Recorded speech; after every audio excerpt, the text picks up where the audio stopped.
두 절 말씀 우리 다 같이 한 목소리로 읽습니다. 내가 많은 회중 가운데에서 의의 기쁜 소식을 전하였나이다. 여호와여, 내가 내 입술을 닫지 아니할 줄을 주께서 아시나이다. 내가 주의 공의를 내 심중에 숨기지 아니하고 주의 성실과 구원을 선포하였으며 내가 주의 인자와 진리를 많은 회중 가운데에서 감추지 아니하였나이다. 아멘. 사람이 어떤 많은 시련, 또 고난, 환난 이런 것들을 겪게 되면 사람이 바뀌고 변하게 됩니다. 특별히 그런 시련이나 환난이나 고난을 하나님의 은혜로 말미암아서 통과하게 되고 또 극복하게 되고 나면 더욱더 그 사람이 달라지게 되고 변하게 되는 그런 은혜를 체험하게 돼요. 어떻게 더 변합니까? 예전에는 교만했던 사람이 겸손해지기도 하고, 예전에는 다른 사람을 전혀 이해할 줄 몰랐던 사람이 이해할 수 있게 되기도 하고, 좀 더 적극적으로 전에는 다른 사람을 전혀 돌아보지도 못하고 사랑하지도 못했던 사람이 이제는 돌아보게 되기도 하고 사랑하게 되기도 하는 그런 사람으로 바뀌어지고 변화되게 되는 그런 모습들을 보게 돼요. 그런데 그런 어떤 변화들보다도 더 놀라운 변화 한 가지가 있다면, 자기가 그런 시련과 환난과 고난 가운데서 어떻게 벗어나게 되었는지, 특별히 하나님의 은혜로 그런 문제들 가운데서 벗어나게 되었다면 자기가 당하던 그런 어려움 가운데서 자기를 건져내 주신 그런 하나님의 은혜를 다른 사람에게 전하지 않고는 견딜 수 없게 돼요. 혹시 여러분 가운데 나는 그런 은혜를 체험해보지 못해서 라고 생각하는 분이 혹 있을지도 모르겠어요. 그러나 여러분, 우리가 어떤 육신적으로 걷는 어려움, 시련, 환난 가운데서 벗어나게 된 것도 큰 은혜이지만, 그러나 일상의 다른 그 어떤 것보다도 큰 은혜가 있다면 우리가 구원받게 된 사실, 여러분 그것보다 더 큰 은혜가 없어요. 예수 그리스도의 은혜로 말미암아서 영원히 죽을 수밖에 없는 자리 가운데서 구원받게 된 것, 이보다 더 큰 은혜가 없어요. 자, 그렇다면 이 자리에 나와 있는 저와 여러분 가운데 이 은혜를 체험하지 못한 분은 한 분도 없죠. 우리는 모두 그 놀라운 은혜를 체험한 자들이, 사람이 많은 어려움 가운데서 벗어나는 그런 일들이 많이 있지만, 사형 선고를 받았다가 정말 죽을 수밖에 없는 사형 선고를 받았다가, 그것이 법정에서 받은 것이든지 아니면 병원에서 받은 것이든지 그런 가운데서 다시 살아나게 되었다면, 김대중 대통령이 자기가 겪은 많은 일들이 있지만 그 가운데서도 가장 극적인 일이 어떤 일입니까? 사형 선고를 받고 이제는 죽게 되는, 다른 살아날 길이 없는 가운데서 다시 살아나게 된, 아마 그 일보다 자기가 겪고 체험한 일 가운데서 더 큰 일이 없을 거예요. 그런데 우리 모두는 어때요? 다 그런 은혜를 체험한 자들이라는 것이, 죄로 말미암아 영원한 죽음의 형벌에 처해질 수밖에 없었던 우리들이 예수 그리스도의 은혜로 말미암아, 하나님의 사랑으로 말미암아 구원받게 된 것이. 자, 그렇다면 이 은혜를 체험하게 된 자들은 어때요? 그 사실을 마땅히 전할 수밖에 없는 것이, 그 사실을 전하지 않는다는 것은 아직도 내가 어떤 은혜를 받은 것인지 그 사실을 알지 못하는 자들이. 오늘 시인도 그러했어요. 하나님의 은혜로 말미암아서 정말 내 힘으로는 감당할 수 없고 해결할 수 없는 문제, 어려움 가운데서 벗어나게 되었다는 사실을 깨달았어요. 그래서 오늘 시편 40편 시작하는 첫 마디에 뭐라고 말하고 있습니까? 하나님께서 나를 기가 막힐 웅덩이와 수렁에서 건져내 주셨다라고 그렇게 고백하고 찬송하는 것을 보게 되죠. 이런 은혜를 체험하게 된 시인이 이제 어떻게 됩니까? 오늘 본문을 통해서 보면, 내가 많은 회중 가운데서 의의 기쁜 소식을 전하였나이다. 여호와여, 내가 내 입술을 닫지 아니할 줄을 주께서 아시나이다. 내가 주의 공의를 내 심중에 숨기지 아니하고 주의 성실과 구원을 선포하였으며 내가 주의 인자와 진리를 많은 회중 가운데에서 감추지 아니하였나이다. 무슨 말인 것 같아요? 하나님께서 나를 구원해 주신 그 은혜를 내가 다른 사람에게 선포하지 아니하고는 견딜 수 없나이다. 그래서 내가 그 사실을 많은 사람들에게 선포하였나이다.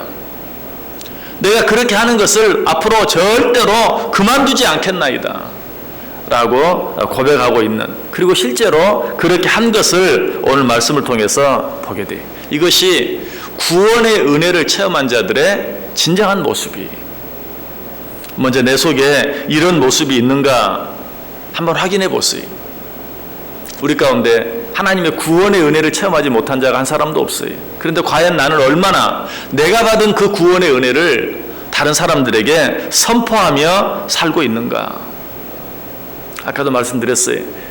나를 구원해 주신, 죄 가운데서 영원한 죽음의 형벌 가운데서 구원해 주신, 그래서 영원한 생명을 주신 그 구원의 은혜보다 더 큰 은혜가 우리에게 없다. 시편 71편 23절에 보면 내가 주를 찬양할 때에 나의 입술이 기뻐 외치며 주께서 속량하신 내 영혼이 즐거워하리이다. 주께서 속량하신, 주께서 내 죄를 용서하시사 구원해 주신 내 영혼이 즐거워 외치리이다. 정말 하나님의 구원의 은혜를 체험한 자들은 그 사실을 즐겁게 외칠 수밖에 없는 것을 우리에게 분명하게 말씀해 주고 있어요. 혹시라도 다시 한번 내가 하나님을 모든 사람들에게 증거할 만한 그런 체험이 나에게는 없다라고 생각하시는 분이 있다면, 하나님께서 어떤 은혜로, 어떤 사랑으로 나를 구원해 주셨는지, 구속해 주셨는지, 그 은혜와 그 사랑보다 더 큰 은혜, 더 큰 사랑이 없다는 사실을 꼭 기억할 수 있길 바라요. 아직도 이 구속의 은혜가 다 느껴지지 않는 분은 오늘 꼭 돌아가셔서 시편 106편, 좀 긴 장인데 시편 106편을 천천히 묵상하면서 한번 읽어보세요.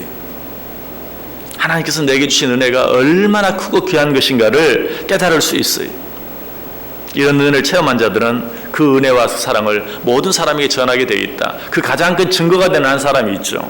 누굽니까? 사마리아 여인이, 예수님께서 수가성 우물가에서 만났던 사마리아 여인.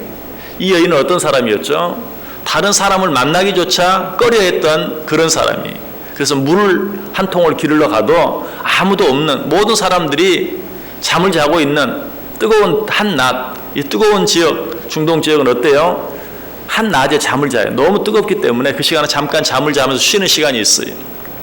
그 시간에 모두가 잠을 자고 쉬는, 집 밖으로 나오지 않는 그런 시간에 물을 길러 나갈 만큼 사람들을 만나는 것을 꺼려했던 그런 사람이, 그러나 예수님을 만나고 난 뒤에, 구원의 은혜를 체험한 뒤에는 어떻게 합니까? 요한복음 4장 28절에 보면 여자가 물동이를 버려두고 동네로 들어가서 사람들에게 이르되, 예전에는 사람들을 우연히 만나는 것조차 꺼려했어요. 그러나 구원의 은혜를 체험한 뒤에는 자기가 직접 동네로 들어가서 사람들에게 가서 그 사람들에게 외쳤다라고 말하고 있어요. 얼마나 놀라운 변화입니까? 이것이 구원의 은혜를 체험한 자들에게 일어나는 변화예요. 자, 사람들이 들어가서 뭐라고 말합니까? 내가 행한 모든 일을 내게 말한 사람을 와서 보라. 이는 그리스도가 아니냐. 자기가 만난 구원의 주를 다른 모든 사람들에게 전하기 시작해요. 내가 어떻게 구원을 받게 되었는지 그 사실을 이야기하게 되는 것이, 그 이야기를 하려면 어때요? 예수님과 나눴던 대화. 네 남편을 데려오라. 난 남편이 없습니다. 그래, 맞다. 네가 전에는 남편 여럿이 있었는데 지금 있는 남편도 네 남편이 아니니 남편이 없다고 말하는 네 말이 맞다. 자기의 가장 부끄러운 부분을 예수님께 이야기할 수밖에 없었죠. 그 과정까지도 어때요? 사람들에게 이야기할 수밖에 없는 것이, 내가 행한 모든 일을 내게 말한 사람, 그분이 누구죠? 예수님. 예수님이 무슨 말을, 자기의 가장 부끄러운 부분을 지적해 주었어요. 예전에는 그것 때문에 사람들 만나기를 꺼려했어요. 그런데 이제는 그것을 자기 스스로 말하면서 내가 행했던 과거의 그 부끄러운 모든 모습을 알고 계셨던 이 사람을 보라. 자기의 부끄러운 부분까지 내어놓는, 아니 그것을 활용해서 오히려 자기가 만난 예수 그리스도를 다른 사람에게 전하는 그런 모습을 보게 돼요. 여러분, 우리가 왜 내가 만난 예수 그리스도, 나를 구원해 주신 예수 그리스도, 내 모든 죄를 대신 십자가에 달려 죽어주신 예수 그리스도, 그 예수님을 전하지 못합니까? 혹시 부끄러움 때문에 그렇지는 않습니까? 우리가 정말 예수 그리스도를 만났다면 그 모든 부끄러움까지도 개의치 아니하고, 아니 오히려 그런 부끄러운 모습들을 활용해서 더 적극적으로 우리 주 예수 그리스도의 은혜를 증거할 수 있어야 돼요. 여러분, 복음의 능력은 나의 어떤 모습과 상관이 없어요. 내가 다른 사람 앞에 내놓을 만한 것이 없어서 복음을 전하지 못하는, 담대하게 증거하지 못하는, 아직도 내 속에 어떤 부끄러운 모습이 있어서 전도하지 못하는 그런 모습이 있지는 않습니까? 여러분, 그것이 오히려 다른 사람의 마음의 문을 열게 하는 도구가 될 수도 있어요. 나의 부족함과 나의 부끄러움을 다 드러내놓고 얘기할 수 있는 것. 사람들이 그럴 때 뭐 어떻게 생각합니까? 도대체 저 사람이 만난 예수가 누구길래 자기의 저런 부끄러움까지도, 다른 사람 같으면, 보통 사람 같으면 절대로 이야기할 수 없는 그 부끄러움까지도 이야기할 수 있을까? 오히려 예수 그리스도를 더 잘 증거할 수 있는 기회가 되고 도구가 될 수 있어요. 여러분, 복음은 내 모습과 상관이 없어요. 로마서 1장 16절에 뭐라고 말합니까? 내가 복음을 부끄러워하지 아니하노니 이 복음은 모든 믿는 자에게 구원을 주시는 하나님의 능력이 됩니다. 첫째는 유대인에게요, 또한 헬라인에게로다. 복음은 그 자체가 능력이에요. 전하는 사람이 부족한가 똑똑한가 그것과 관계가 없어요. 전하는 사람이 얼마나 도덕적이고 윤리적인가, 그렇지 못한가, 그것과 관계가 없어요. 복음은 그 자체가 능력이, 그 복음 안에, 그 복음을 들은 사람을 변화시킬 수 있는 힘이 그 안에 들어있어요. 그러므로 우리는 어떤 형편, 어떤 가운데 있든지 내 모습이 그럴듯하든 그렇지 않든 간에 우리는 담대하게 입을 열어서 복음을 전할 수 있어야 돼. 사마리아 여인이 그러했어요. 예수 그리스도를 만나고 나니까 자기의 부끄러운 부분까지도 전혀 개의치 아니하고 오히려 그것을 이야기하면서 다른 사람에게 복음을 전할 수 있게 되었다. 초대교회 교부였던 오리게는 이 사마리아 여인을 사마리아인의 사도였다라고까지 이야기하는 것을 보게 돼요. 여러분, 사마리아 여인이 체험했던 이런 놀라운 변화를 체험하기를 원하십니까? 어떤 형편 가운데서든지 주의 복음 전하는 것을 부끄러워하지 마세요. 내가 입술을 열어 내가 만난 그 예수 그리스도를 다른 사람에게 전하는 그 일을 통해서 사마리아 여인이 체험했던 그 은혜를, 그 변화를 나도 체험하게 돼요. 내가 담대히 주의 복음을 전하지 않기 때문에 그런 은혜, 그런 변화를 체험하지 못하게 되는 것이. 그런데 이 사마리아 여인에게 이런 놀라운 변화가 일어나게 된 보다 더 근본적인 이유는 무엇입니까? 예수님께서 먼저 그 사마리아 여인에게 복음을 전했기 때문이죠. 요한복음 4장 13절 14절에 보면 예수께서 대답하여 이르시되 이 물을 마시는 자마다 다시 목마르려니와 내가 주는 물을 마시는 자는 영원히 목마르지 아니하리니 내가 주는 물은 그 속에서 영생하도록 솟아나는 샘물이 되리라. 이 사마리아 여인이 변화되게 된 근본적인 이유는 뭐예요? 예수님이 그에게 복음을 전했기 때문에. 예수님이 복음을 전할 때 사마리아 여인이 바뀌어지고 변화되게 되었어요. 그리고 그 사마리아 여인이 동네에 들어가서 복음을 전할 때 어때요? 사람들이 구름같이 몰려오면서 예수 그리스도를 믿게 되는 그런 변화가 일어나는 것을 보게 돼요. 이 모든 변화가 어떤 것에서 시작됩니까? 주의 복음을 전하는 데서, 입술을 열어서 내가 만난 그 예수님을 다른 사람에게 소개하는 데서부터 시작되는 것이.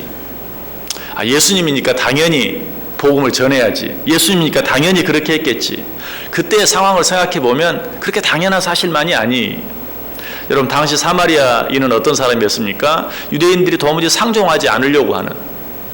그런데 사마리아인 가운데서도 사람들이 낮게 여기고 상종하지 않으려고 했던 사람들이 있는데 누구냐면 여자들이.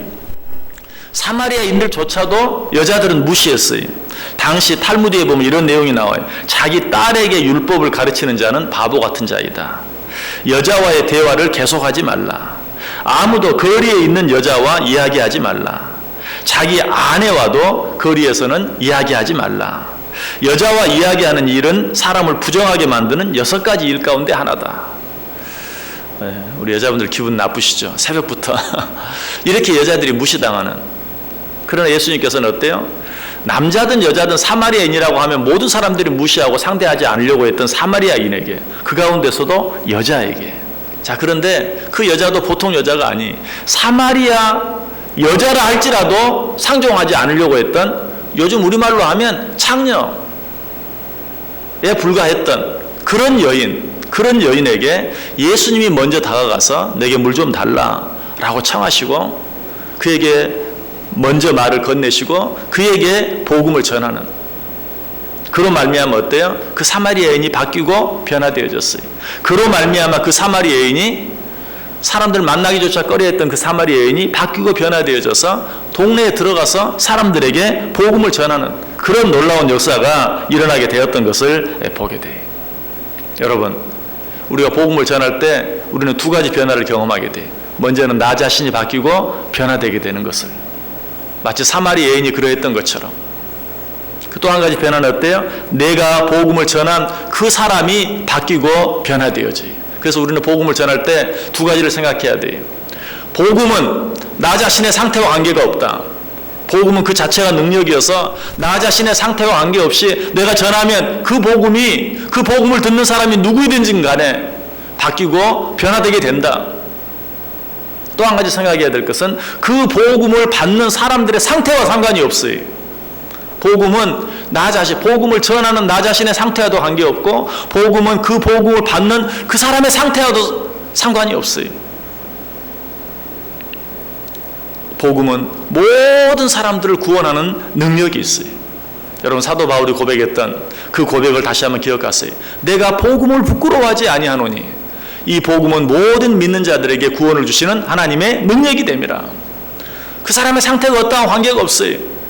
복음을 듣는 모든 자에게 구원을 주는 힘이 복음 자체에 있어요. 오늘 하루 어떻게 살기를 원하세요? 나 자신의 모습 개의치 마시고 하나님의 복음에는 능력이 있는 줄 알고, 하나님이 기회 주시는 대로, 하나님이 내게 어떤 사람을 만나게 하는 대로 그 사람에게 복음을 전할 수 있어야 돼요. 또 복음을 전할 때 그 사람이 복음을 들을 만한 사람인가 그렇지 못한 사람인가 그것도 생각하지 마세요. 복음은 그 자체가 능력이에요. 나 자신의 상태도 생각하지 아니하고 또 듣는 사람의 상태도 생각하지 아니하고 담대하게 하나님께서 내게 주신 그 구원의 은혜가 얼마나 큰 것인가만을 생각하고 복음을 증거할 때 그 일로 말미암아 또 한 번 나 자신이 변화되어지는, 복음의 은혜가, 복음의 능력이 얼마나 큰 것인가를 깨닫게 되고는 나 자신이 바뀌어지고 그 복음을 받는 사람들이 바뀌어지고 변화되어지는 놀라운 은혜를 체험할 수 있는, 그래서 오늘 시인이 고백한 것처럼 내가 내 평생토록 이 복음을 증거하는 일을 그만두지 않겠나이다. 때를 얻든지 못 얻든지 주의 복음 전하는 일을 힘쓰겠나이다 라는 그 고백이, 그런 찬양이 우리 입술에서 끊어지지 않는, 아니 그런 삶이 우리가 이 세상을 떠나는 그날까지 계속 되어질 수 있는 복된 인생들 다 되실 수 있기를 주님의 이름으로 간절히 축원합니다.